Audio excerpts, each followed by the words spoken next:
Oke, lanjut ya. Sekarang ke pembahasan yang nomor 2. Yuk kita bahas yuk. Nah, yang mana dari pernyataan berikut ini yang bukan merupakan fungsi dari ginjal? Oke, sekarang berarti yang harus kalian cari tahu adalah yang bukan merupakan fungsi dari ginjal ya. Nah, saya akan jelaskan dulu fungsi utama dari ginjal. Kalian sudah tahu yang namanya ginjal. Nah, ginjal ini adalah organ dari ekskresi. Nah, berarti kalau organ dari ekskresi, dia mengeluarkan apa sih? Dia mengekskresi yang namanya urin. Nah, urin ini merupakan sisa-sisa metabolisme, di mana yang namanya sisa-sisa metabolisme itu, di mana sisa metabolisme ini sudah tidak bisa lagi digunakan oleh tubuh, sehingga dia harus dikeluarkan. Nah, selain itu, dia juga sebagai organ yang untuk mengatur homeostatis atau pengaturan kadar hormon. Homeostatis ya, statis, dimana dia bisa untuk mengatur yang namanya pengaturan, bisa aja hormon, bisa juga pengaturan ion, bisa juga pengaturan kadar darah, ya kan, kepekatan darah. Darah ini kan bisa aja dari kepekatan, bisa juga dari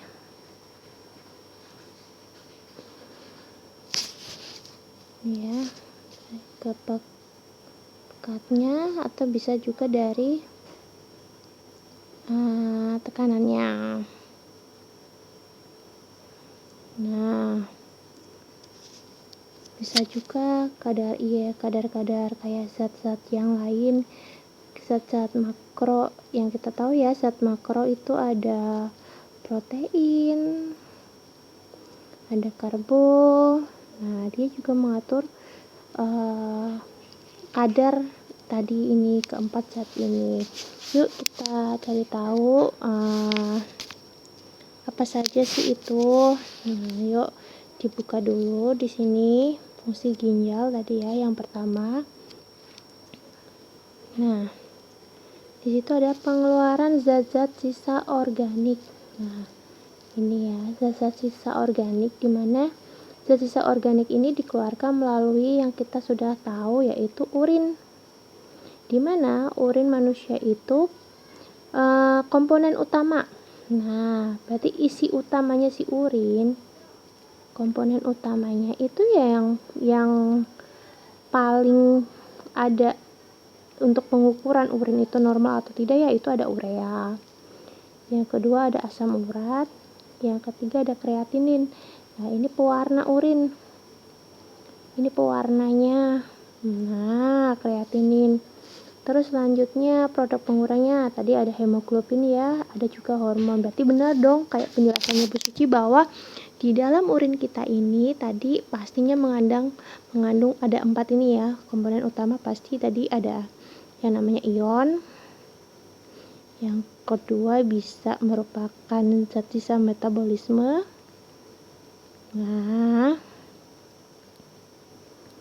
metabolisme, berarti ada 5 ini Bu Suci tambahin sih zat sisa metabolisme. Yang ketiga itu ada hormon. Nah, ada juga dia bisa mengeluarkan zat-zat mikro dan makro. Nah, mikro berarti yang kelima ini ada zat makronya. Bahkan dia juga bisa mengeluarkan yang namanya racun atau polutan bagi tubuh. Nah, biasanya disebut juga dengan zat-zat yang nanti lupa istilahnya. Nah, selanjutnya tadi pembahasan yang kedua ya, Dia mampu mengeluarkan ion-ion penting. Nah, seperti ada kalsium, magnesium, sulfat, fosfat. Kenapa kok ini dikeluarkan? Ada natrium, ada kalium, padahal kan mereka berfungsi sangat bagus ya. Nah, jadi kenapa dikeluarkan? Karena kalau dia asupannya tidak seimbang, nah pastinya dia harus dikeluarkan dong. Nah, ekskresi ion ini seimbang dengan asupan ekskresi melalui rute lain. Jadi dikeluarkannya bukan keluar dari urin kita, melainkan dari ginjal disaring lagi nanti dia keluar. Nah, keluarnya itu biasanya nanti melalui kulit atau gastrointestinal, itu berarti melalui saluran pencernaan. Nah, biasanya ini untuk tahap 2 ini dia masuknya di proses yang namanya habis filtrasi ada reabsorpsi. Nah, ini dikeluarkannya melalui reabsorpsi. Nah, ada hubungannya dengan proses reabsorpsi dan proses yang namanya augmentasi. Itu ya. Nah, selanjutnya, ini ada pengaturan keseimbangan asam dan basa. Nah, tadi ionnya itu selain tadi ion makro, ternyata juga ada ion-ion yang mengatur asam dan basa. Ada ion hidrogen berarti ini ion yang asam ya, karena plus dia. Nah, kalau yang HCO3 berarti ionnya ini bersifat basa karena diamin. Terus amonium, ini berarti sifatnya asam. Lihat, karena apa? Dia positif. Nah, terus selanjutnya ada pengaturan produksi sel darah merah. Nah, kenapa kok bisa si ginjal itu membebaskan air mengatur produksi sel darah merah? Nah, yang dikeluarkan dari ginjalnya itu bukan sel darah merahnya, tapi dalam bentuk eritroprotein di sini ya, Nak ya, nih. Dalam bentuknya tuh eritroprotein yang dikeluarkan. Gitu ya. Nah, ini adalah zat pewarnanya dari sel darah merah. Misalnya ada sel darah merah yang sudah mati. Nah, nanti pewarnanya itu akan dibuang melalui urin. Gitu ya. Nah, selanjutnya ada pengaturan tekanan darah. Kok bisa? Ya, tadi ada hubungannya dengan kepekatan. Gitu ya. Berarti kita tambahin lagi nih, dia bisa mengatur yang namanya darah. Darah itu bisa berupa tekanannya. Ya, bisa berupa tekanan maupun kepekatan.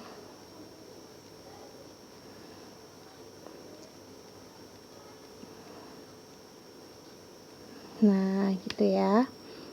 Oke. Selanjutnya, pengendalian terbatas terhadap konsentrasi glukosa dan asam amino. Wah, ini ada hubungannya dengan nanti nih, kelainan pada ginjal. Jadi, glukosa sendiri itu kan makro ya, zat makro. Nah, berarti benar dong. Si fungsi ginjal utamanya akan mengeluarkan zat-zat makro, yaitu ada karbo dalam bentuk glukosa dan juga mikro dalam bentuk asam amino. Nah, maksudnya apa? Karbo dan asam amino ini itu tidak, dia pengaturannya ini ya. Dia mengatur zat-zat makro ini, pengendaliannya ini itu tidak dibuang. Jadi kalau yang zat-zat makro itu tidak dibuang, melainkan disaring kembali dan digunakan oleh tubuh. Itu ya, Nak ya. Ini digunakan lagi.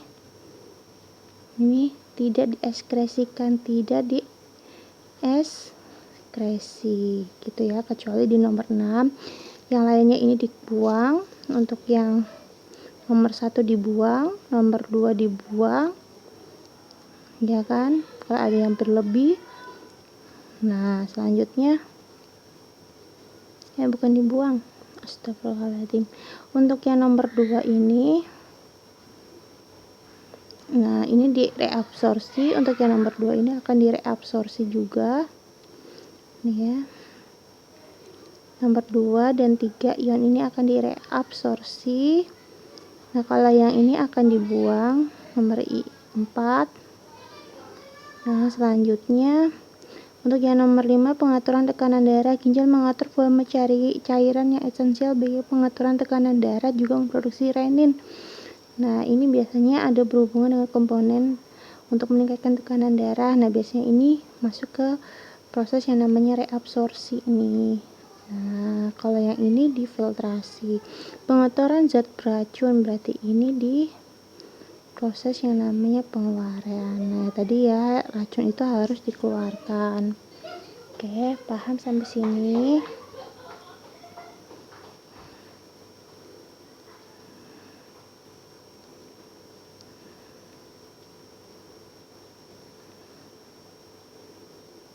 Nah, selanjutnya mari kita bahas jawabannya dulu ya. Nah, jawabannya yang mana yang berikut ini yang bukan merupakan fungsi utama dari ginjal? Yuk kita bahas apa yang bukan merupakan fungsi utama dari ginjal. 1. Tadi mengatur volume darah, pasti dong. Nah, mengatur konsentrasi solut dalam darah, pasti. Solut itu kekentalan. Solut itu kentalnya, kekentalan. Nah, Bu, apakah semakin kental darah berarti dia tekanan darahnya semakin besar? Beda juga.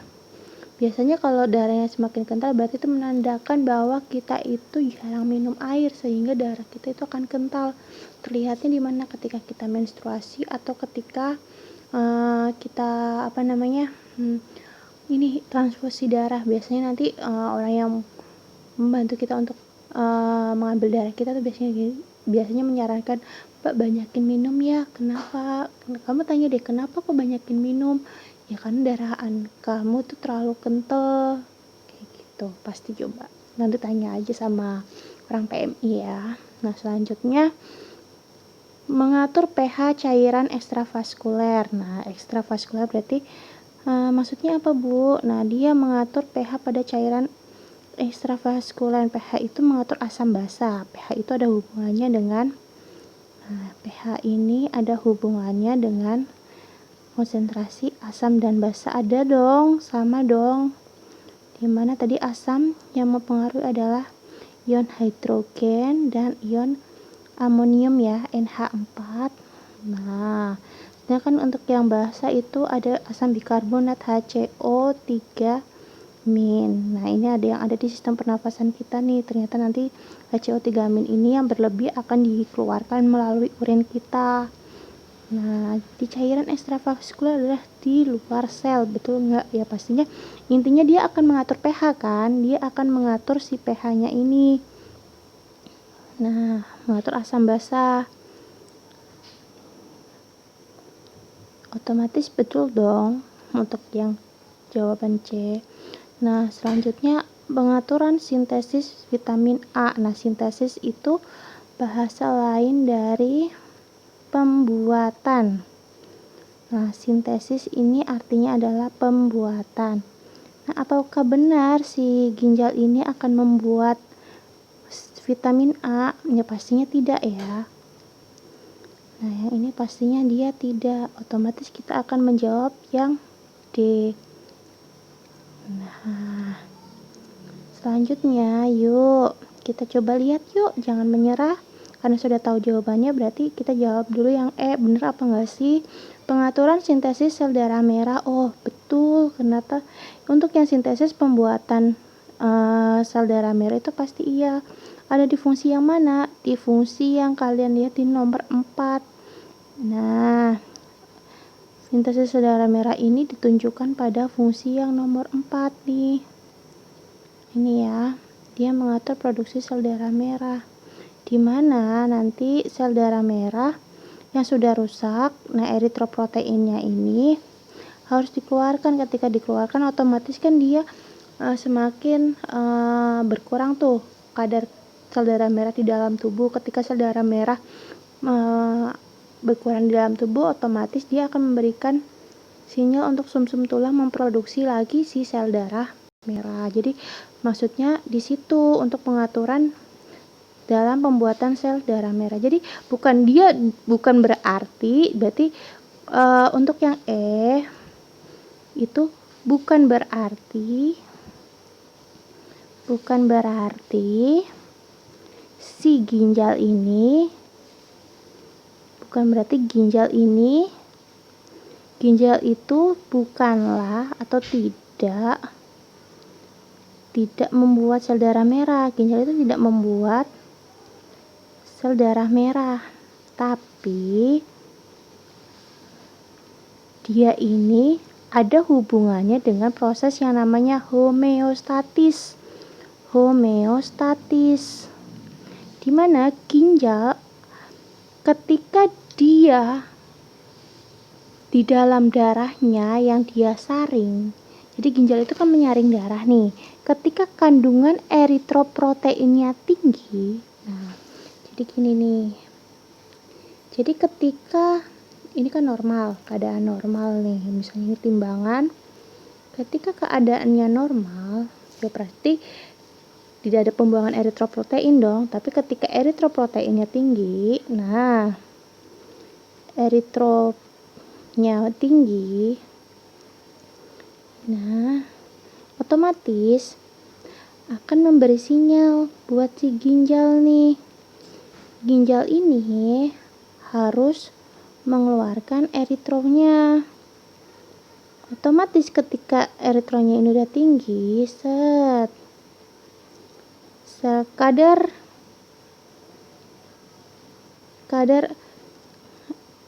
sel darah merahnya di dalam darah kan berkurang.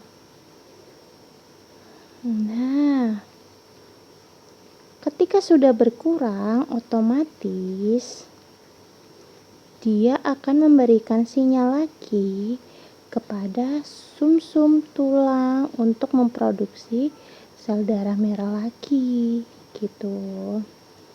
Paham ya untuk yang E ya? Oke, terima kasih.